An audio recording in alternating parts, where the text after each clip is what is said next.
Oke, kita akan lanjutkan ke part berikutnya. Di sini akan membahas tentang langkah-langkah yang dilalui dalam proses design thinking atau dalam proses metode desain.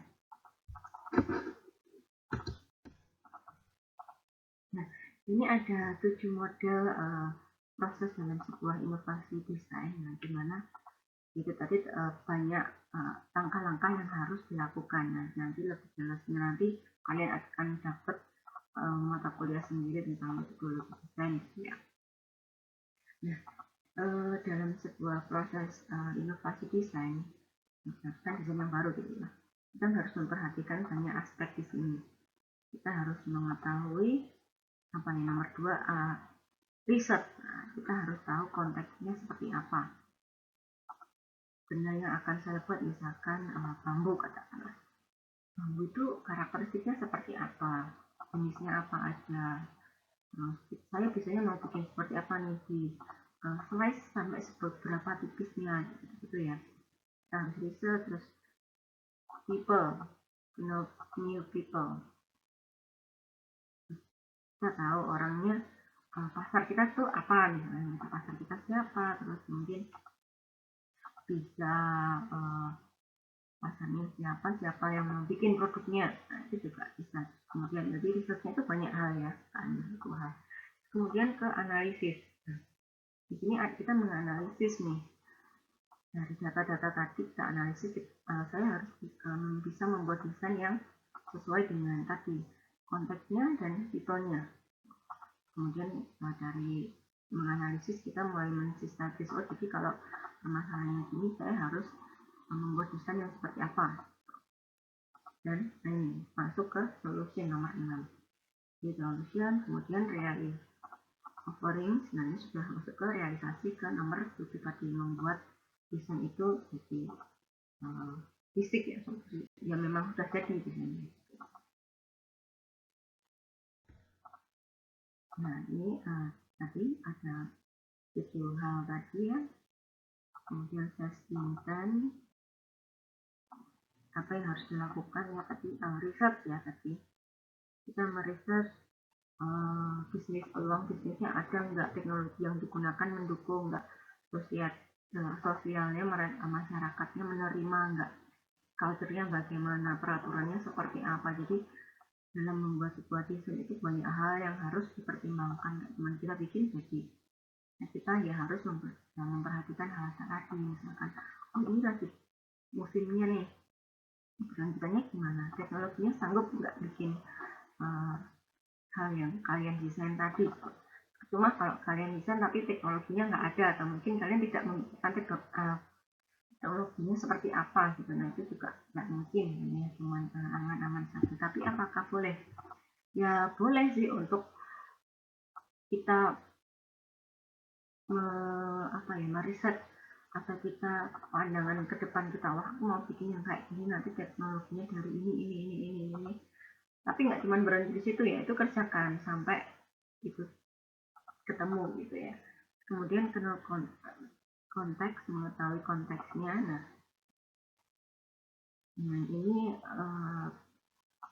konteksnya tadi ya, berhubungan dengan environment, innovation, produk, service, experience, brand ya. Jadi kita membuat sebuah service atau experience tadi yang misalkan untuk desain hotel yang modern, pasti kita juga akan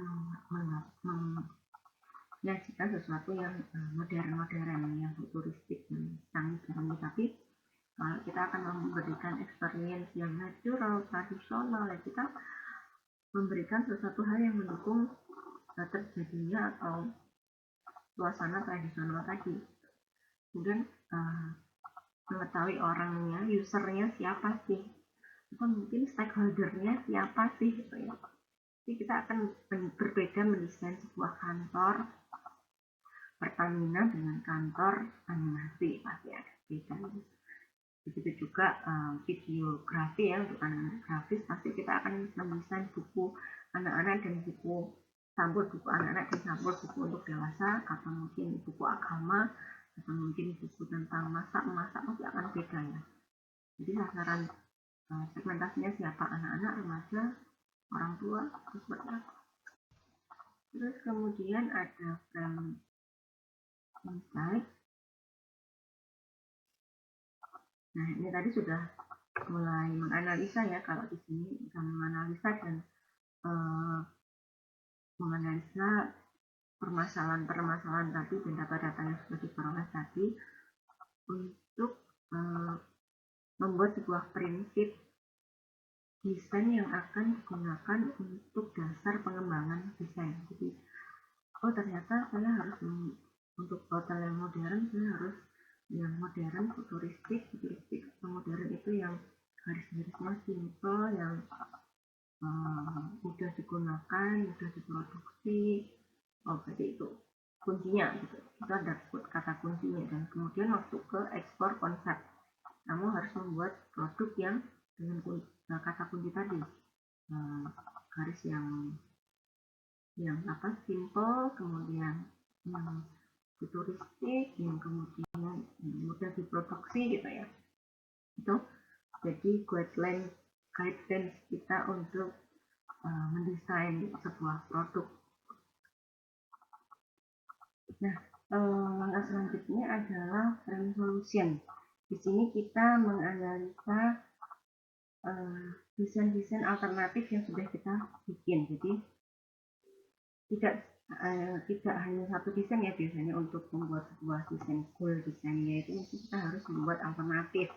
Nah, alternatif nanti kita analisa nih plus minusnya gitu ya, mana yang lebih cocok untuk diproduksi, tapi berdasarkan efisiensi, berdasarkan pasar, berdasarkan apa, jadi kita analisa lagi. Mungkin ada yang tes pasar mungkin, atau mungkin ke responden atau kuesioner gitu, mana menurut Anda yang paling menarik untuk dibeli misalnya, seperti itu ya. Jadi ada tes-tes untuk menentukan mana si desain yang akan diproduksi massal katakanlah.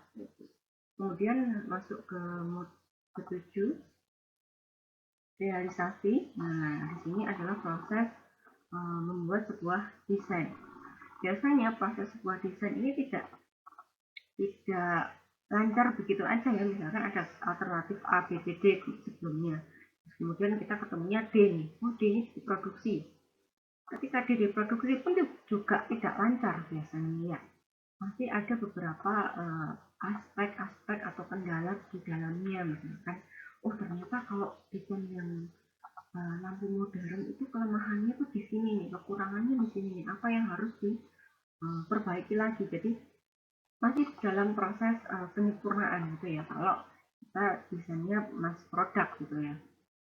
Jadi nggak langsung jadi gitu, nggak, pasti banyak melalui tes kayak HP gitu ya. HP kalian misalkan Samsung Galaxy 8 gitu, terus diriset lagi ternyata oh ada 8S, apa sih yang diperbaiki di 8S tadi. Jadi pasti mereka akan melakukan tes, oh ini kurangnya di baterai nih, nanti kita tingkatin di baterainya, atau mungkin di performa prosesornya, kita tingkatin di prosesornya. Kita pasti akan melalui hal-hal tadi. Nah, jadi ini yang paling mudah ya kita timbulkan dalam desain thinking itu. Kita melewati beberapa tahapan.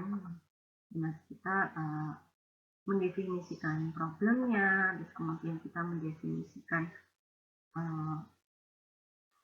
dari problem tadi, mendefinisikan apa yang harus kita lakukan ya, dari observasi, terus kemudian research gitu, terus point of view-nya itu dimananya gitu ya. Terus kemudian masuk ke proses ide.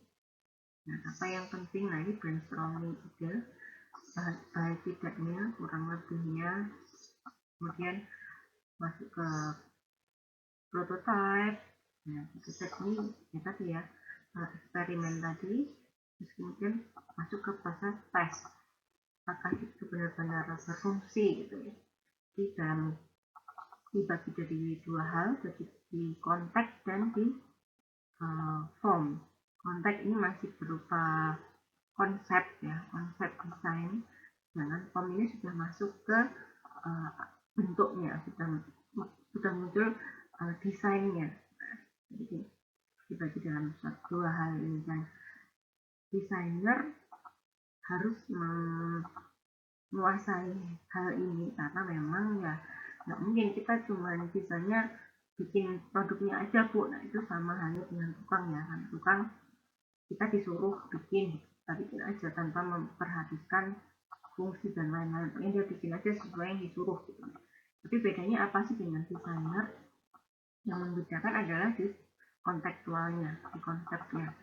Yang membedakan orang yang sekolah desain dengan nggak sekolah desain biasanya di sini. Walaupun sebenarnya orang-orang yang nggak sekolah desain pun bisa mempelajari hal ini gitu ya. Tapi pasti akan beda, karena kalian dapat ilmunya tiap hari di perkuliahan, sedangkan yang otodidak pasti dia akan belajarnya lebih lama, prosesnya lebih panjang gitu ya, karena nggak tahu teorinya. Itu yang membedakan.